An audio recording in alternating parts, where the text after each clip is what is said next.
Olá, gente. É, Esse vídeo é interessante por um motivo muito importante.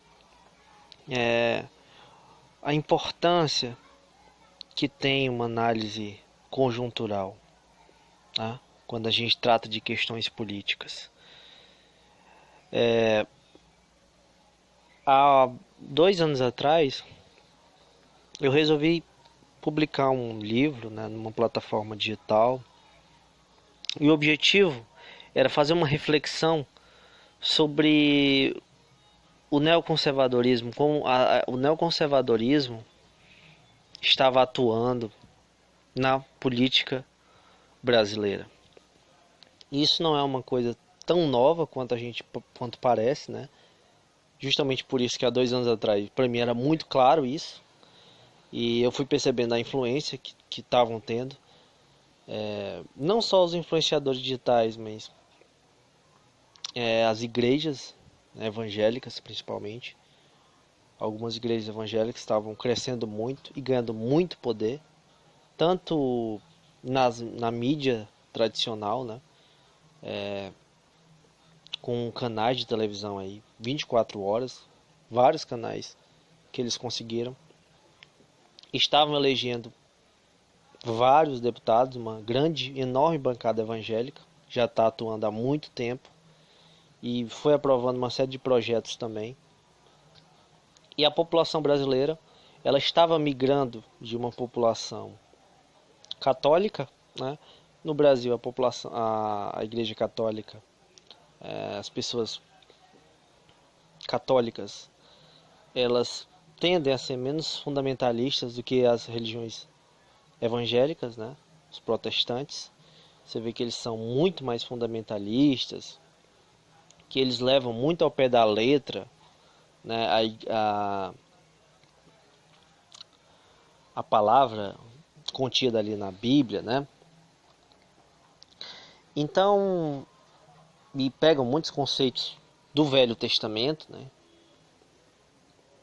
Conceitos que estão totalmente fora daquilo que a nossa legislação, daquilo que a nossa cultura ela diz hoje, né? Nossa própria legislação diz hoje.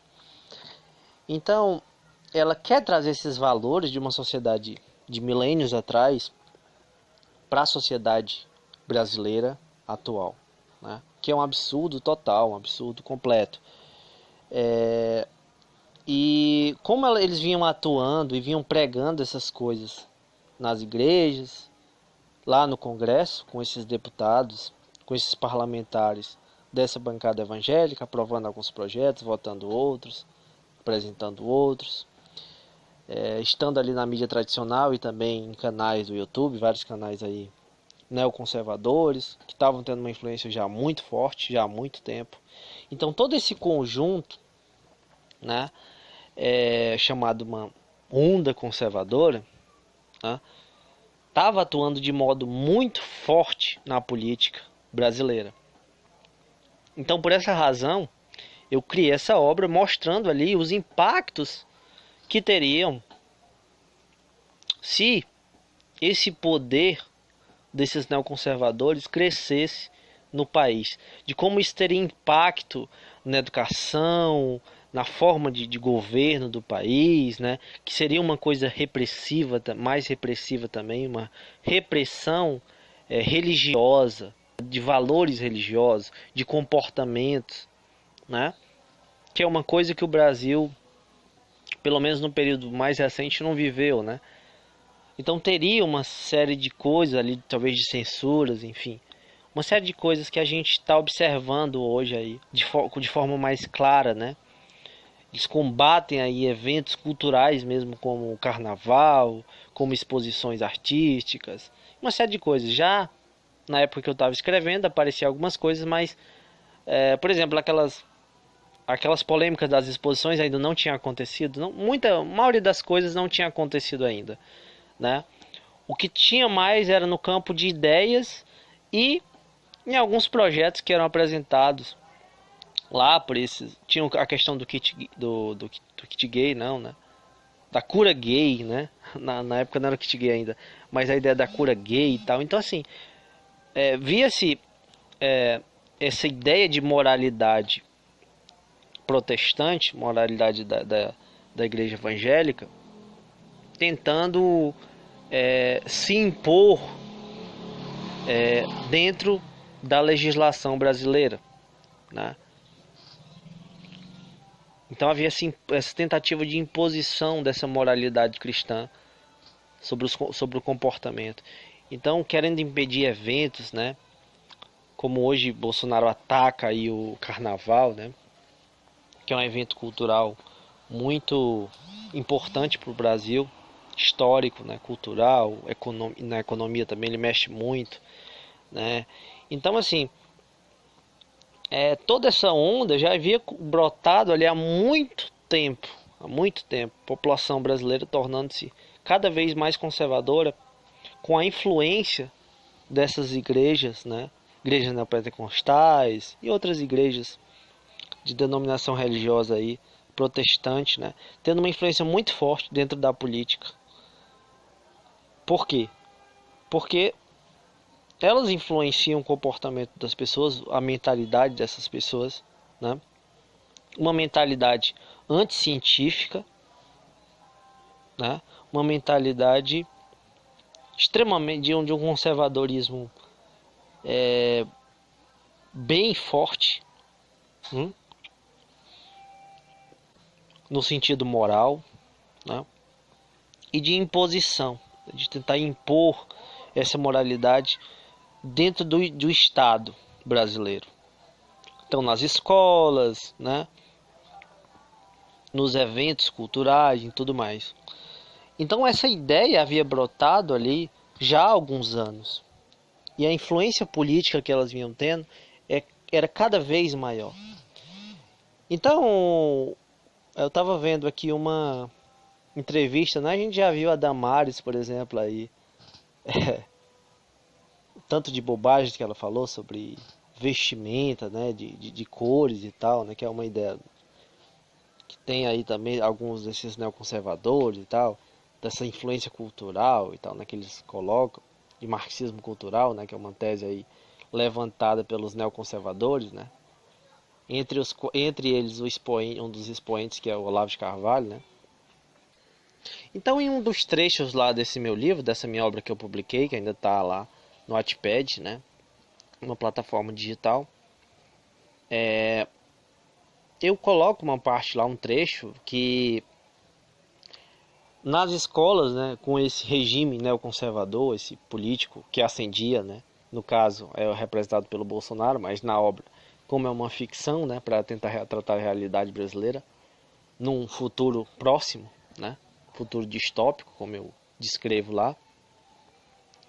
Esse líder autoritário, né, neoconservador, ele impõe ali nas escolas, né, um regime de educação onde toda a educação é baseada pela religião ali protestante, né? Então, em todas as matérias estariam ali associadas à Bíblia, né? E foi exatamente essa declaração que uma secretária da Educação, né, falou agora, né?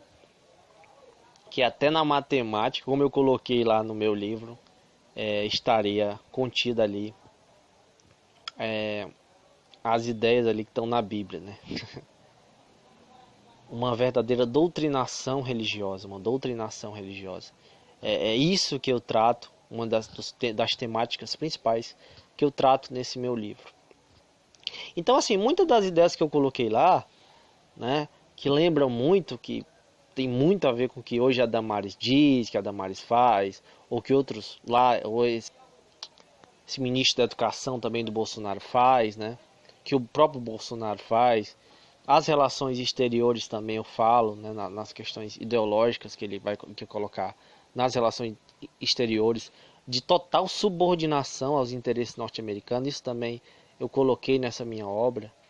Então, tudo isso já ficava muito bem claro, né, naquela época. Então, é bem importante, bem interessante a gente saber fazer essas análises de conjectura política, porque quando a gente faz isso, a gente consegue de certo modo prever ali as coisas, que a gente vai vendo as mudanças, as influências das coisas, as interferências. E como eu observei isso há muito tempo, né? Eu produzi essa obra há 2 anos atrás. E muito do que eu escrevi lá realmente aconteceu. Infelizmente, né? Não é algo bom, mas aconteceu. Mas o que eu previ também, que depois disso, muitas pessoas iriam acordar e haveria sim uma resistência contra essas ideias absurdas, né? Porque colocadas em prática, elas mostram como elas são absurdas, né? Levam a um estado de loucura total, né? Tanto é que o mundo hoje critica muito Bolsonaro, Damares, todo esse grupo que ele faz parte, porque é totalmente anti-intelectual, totalmente anti o Estado democrático que a gente conhece, né? Ainda que eu próprio faça uma série de críticas, né, ao modelo que a gente tem, mas comparado a esse modelo que o Bolsonaro traz, o modelo do Bolsonaro é muitíssimo pior. Então deve haver sim um combate a ele. E eu previ isso no livro também. Então depois eu vou compartilhar com vocês alguns trechos do livro para mostrar para vocês como eu previ nessas coisas. Então é bem interessante, gente. Eu espero que vocês gostem, deixem seu like aí, comentem aí também, façam alguma pergunta sobre esse assunto. Vamos debater um pouco isso daí melhor. Então obrigado a todos e até mais.